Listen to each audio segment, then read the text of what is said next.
Alright, this is Davis, back to Project Nickel and Dime. I'm upgrading some gauges in the Mustang. I'm going to be swapping out the two mechanical gauges that I had for water temperature and oil pressure.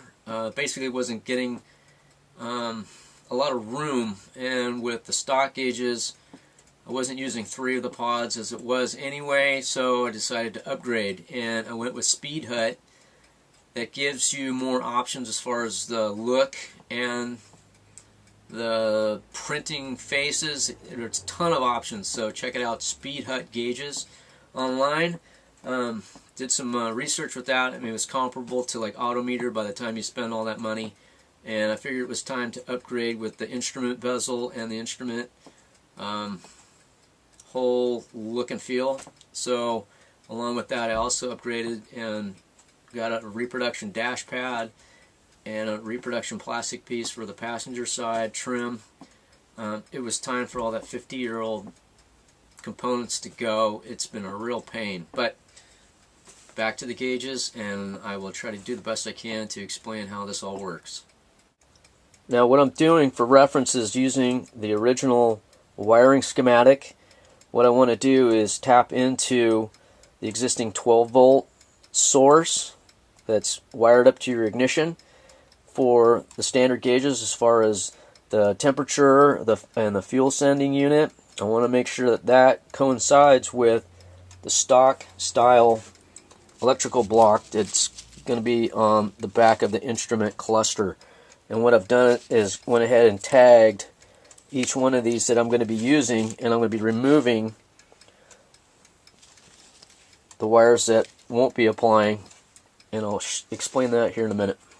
And what I want to do is basically hook up the new wiring to the old wiring, so it's a seamless conversion. I don't have to mess with wiring with the instrument cluster out of the car.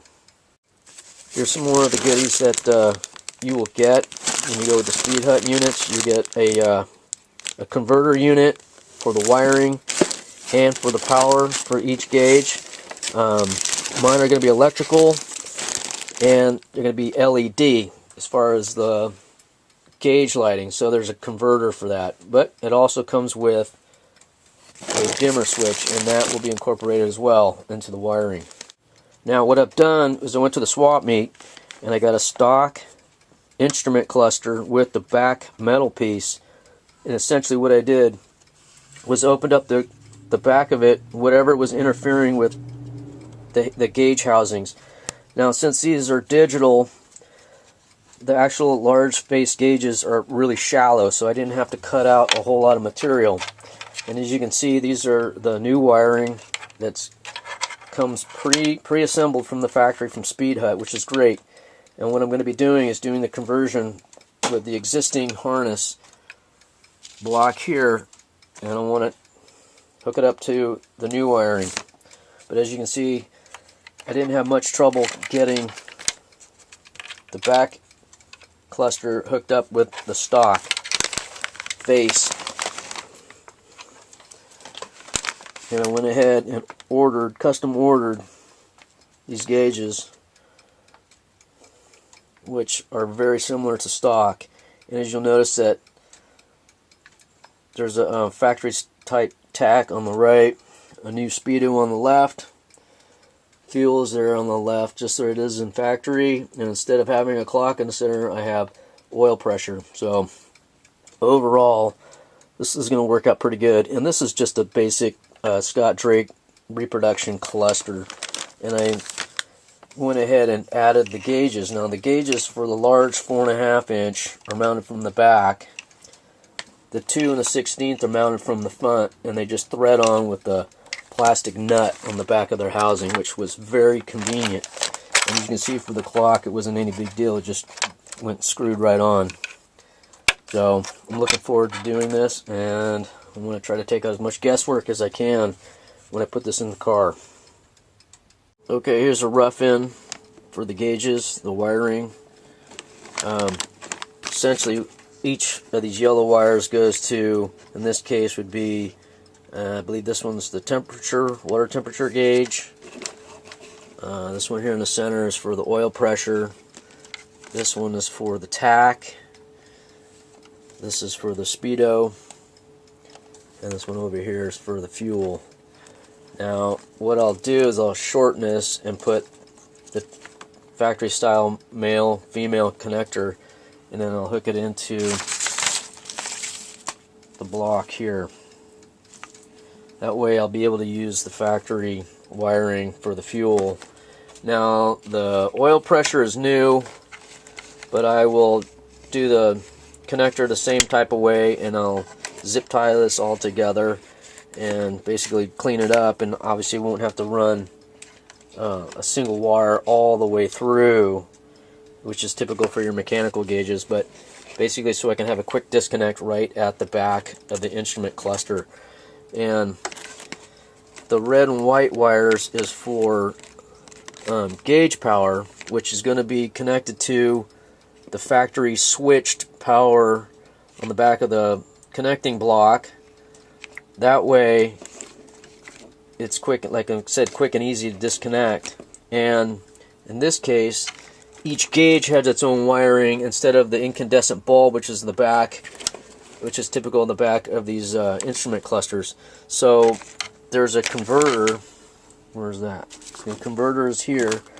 Here's the dimmer switch, and it's daisy chained together, the black wires here, and it makes it really convenient. Speedhut really thought ahead about making wiring easy. The pink wire here for the speedo is for a factory cruise control, which I don't have, so I'm just basically going to wire it off and put it to the side. So everything else is pretty much worked out. Now there's a red wire that's got to be powered for the speedo itself, which connects to the switched on power, and I will show you that in a second. Now the back end of the speedometer is just like the typical Ford, and in this case, instead of running a cable, it's a wire, so it's sensing a pulse. And basically what I have to do is connect that red wire. There is going to be the switch power on for the pulse, and then there's the white and the black for the ground. Give you good instructions to get that hooked up, and then basically what I'll do is be running a cable from the length of the transmission at the tail shaft all the way up to the factory style speedo gauge, which would be at the back of the speedometer. So that's going to take a little bit of legwork, but I'm going to do this right and do it clean. That's the original instrument cluster right there. I still have to finish taking out. The only thing holding it in is the wiring harness and the speedo cable, and I will disconnect that. And I'm also going to replace the original dash pad. It was old, petrified, and warped. I went ahead and marked the windshield of where the screws went, so when I put it back in, it's a little bit easier to locate and to drive those Phillips screws back in. So lots more to do, and I'm looking forward to it. Alright, I've wired up the speedo. I've connected the black and the white wires to the speedometer harness. The red wire is for power to the speedo unit. Now the gear is going to come off the existing speedo housing. It's in the tail shaft of the transmission, and that'll slide on, and then this will get bolted to the transmission. And basically what I'm doing is I'm going to wrap these wires up, keep them tight with some basic wrap-it electrical wire wrap, and then I'll secure the ends every 12 inches or so. I'll put a zip tie. So I did solder these up and use some shrink wrap, or heat shrink I should say, on the connectors, because I want to make sure that I've got a good connection and make sure everything's dry and have no issues with the continuity. So moving along. Alright, here's my finished harness. This is a pigtail I've got plugged into the factory wiring for the gauge lighting. So I know I'm going to be hooking up a voltmeter that's going to be away from the regular cluster, so I want to have that as an option for other things. Basically just got everything loomed up and wired up together. Down here is the button switch for the tach, which you have to set. This is the dimmer, which is going to be mounted to the bottom of the instrument panel. I've got a small bracket drilled out for that.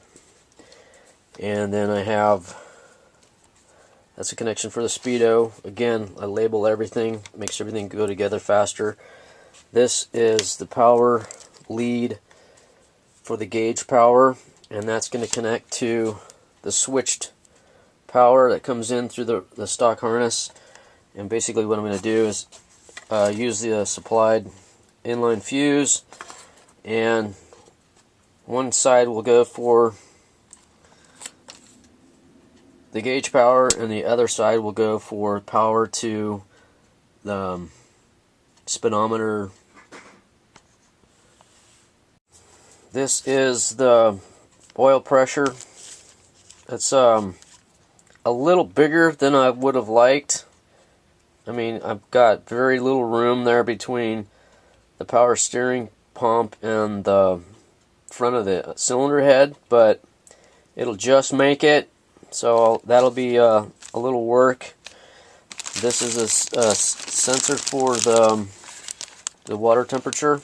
That's pretty much a no-brainer. It goes into the intake manifold. So I'm getting there. Alright, that's the oil pressure fitting that is super tight. I mean, just right up against the backside of the power steering pump reservoir. And you do have to have a fuel sending standoff that comes off the block, otherwise it'll actually hit the block. So fortunately I did have one of those because I was replacing mechanical oil pressure gauge, but that is really tight. But I was able to get to it no problem by actually running the wrench underneath the pump and just in front of the or above the fuel pump, so it's super tight. Alright, with the incredibly bad lighting, this is the stock connector that's connected to the harness for the rest of the instruments. And I ran my wires in, again, label them. See if I can get that. There you go. That's the oil pressure, and this other one's going to be water temperature.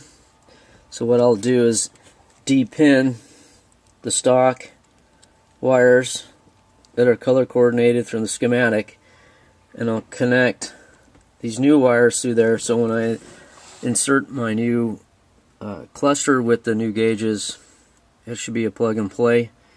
And over here is the connector for the tachometer, which I've got wired to the coil in the engine compartment. And the other thing that I need to do is, maybe you can see it, that's the speedometer cable. Now what I have to do is get into the lower end of the firewall and disconnect a clamp, which loosens up the housing, and then I can get under the car and remove the fixture at the tail shaft and then remove the gear. So basically that's all I need to do left, and just keep plugging away at it. Alright, here's the engine compartment. Here's the negative lead for the tachometer. That's the yellow wire. This green and yellow wire is for the oil pressure sensor. And this other wire is for the water temperature. And I ran those down into the firewall. And what I will do is wrap these wires all together with some wire wrap and get it all cleaned up. But that's how it looks in the engine compartment. Alright, finally got the gauges hooked in. Had to do a little go around a few times with the fuel gauge. You have to adjust that with the supplied cable. The speedometer, I still have to drive the car a couple miles to get that calibrated, but I did set the odometer. Obviously the oil pressure gauge is working. This is where the car last left off when I had it idling, and the temperature gauge works, and my wiring for the fan came on, no problem, and I was still getting juice through all this with my added voltmeter. So overall, I'm really happy with this. We'll see what happens when I get going with the speedometer. See how I did with how that operation works. So let's give it a try here. That's the fan.